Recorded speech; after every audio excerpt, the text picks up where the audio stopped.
Namaste everybody, Nick here, and today I'm coming to you from beautiful beach of Ashwem, and I'm sitting at La Plage, so I'll give you a quick tour of what's behind me. You can see pretty lush behind me and some nice waves out front. Anyway, what I wanted to share with you today was a little bit from the yoga philosophy lectures that we've been getting every day. And it's, even though I know this stuff, it's always a reminder to just come back to the teachings and why we are doing this practice. So initially, the yogic teachings were passed on orally from a teacher to the student and so on.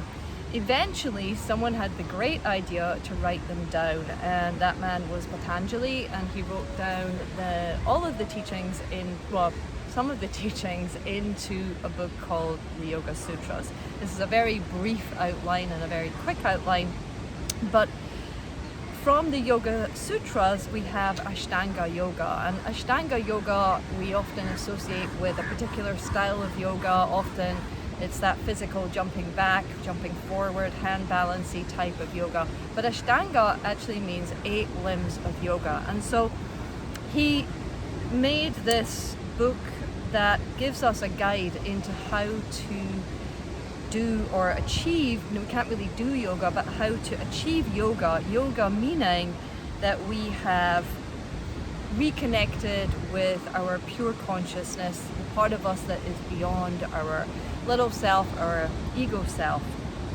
And when we're in that little self, ego self, it's suffering. So here we have this book, the Yoga Sutras, with Ashtanga Yoga, 8 limbs of yoga, 8 things that if we do, we will have an easier life and a higher understanding of how life works. So the 8 limbs are, first of all, yamas, so practicing restraints, like not doing certain things. Why? Not because we're told not to, but because it's a waste of our energy.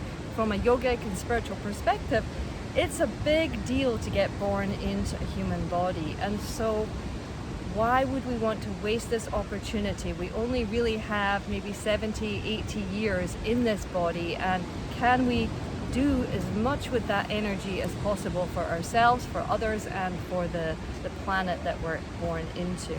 So not wasting energy, restraining ourselves from certain behaviors that cause fluctuations of our mind. So that means annoying thoughts, anxiety thoughts, stressful thoughts.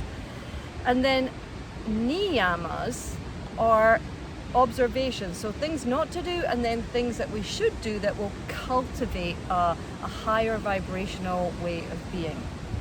And then we have, so that's the first 2. And then we have asana or asana.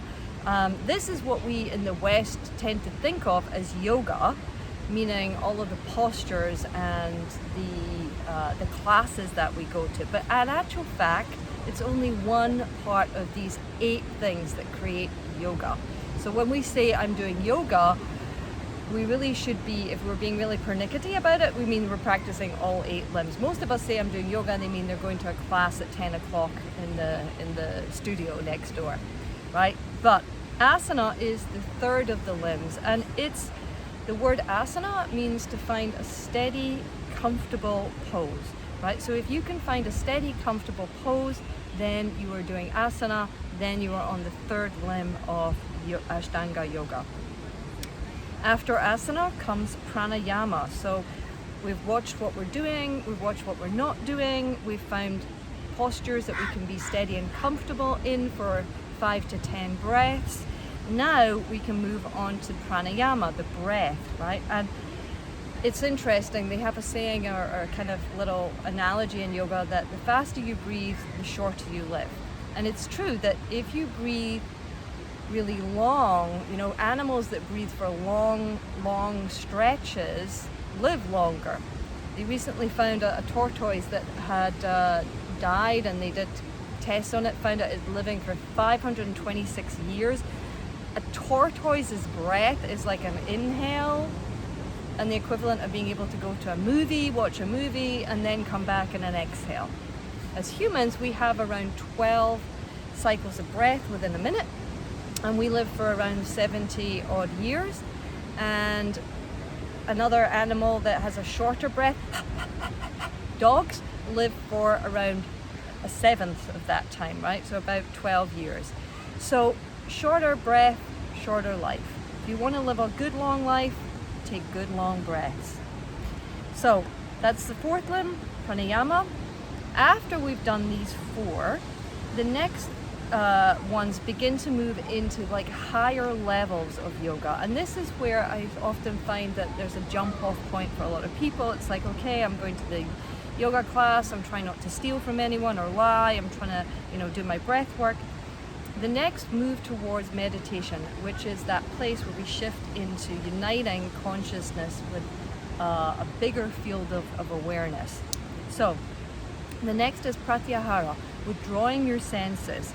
So as soon as we're moving around and everything in a postural class, we can't be really practicing pratyahara. We can a little, we can draw our senses inward and watch our breath and watch our bodies. But then when we come to sit down, we really close our eyes, we bring our hearing in, relax everything, and that's the sensory withdrawal that is the fifth step. Sixth step, dharana, concentration. Right? Once we've brought everything in, now we need to focus our energy like a laser beam to somewhere. So dharana is a concentration. I think one of the kind of easiest way to see this is in candle gazing, where we're really staring at a candle. If you're in a class or you're working with a teacher, one of the points of focus might be a mudra at the place where your fingertip touch. It could be a point on the body, like center of your chest or your throat. It could be a mantra, like Om Namah Shivaya, Om Namah Shivaya. It's a point of concentration. Or it could be a visualization, right? A visualization of one of the yantras, like a silver crescent moon or a red triangle. One pointed focus. That is the sixth limb, dharana. When we kind of do that for long enough, there's a place where that releases and it becomes almost like an effusive moment where you're now in dhyana or meditation, right? Oftentimes people say, oh, I'm just sitting doing meditation. And from a yogic perspective, mindfulness is not meditation. You have to go to this really good, intense point of concentration, and then there's that expansion, dhyana, and then you're in this place of no thing, which is meditation. Once you have done that and again, this is not controllable, this is a process that you are allowing to happen. You cannot do meditation, you are allowing a meditation to happen as you go through the steps. Last of all is the eighth limb, which is samadhi, which is total release of time, space, form, identity, and absolute integration back into the energetic, cosmic universe from which you were born. And that is the 8 limbs of yoga. So thanks for listening and take care. I'll be coming with more yoga philosophy later on this week. Namaste.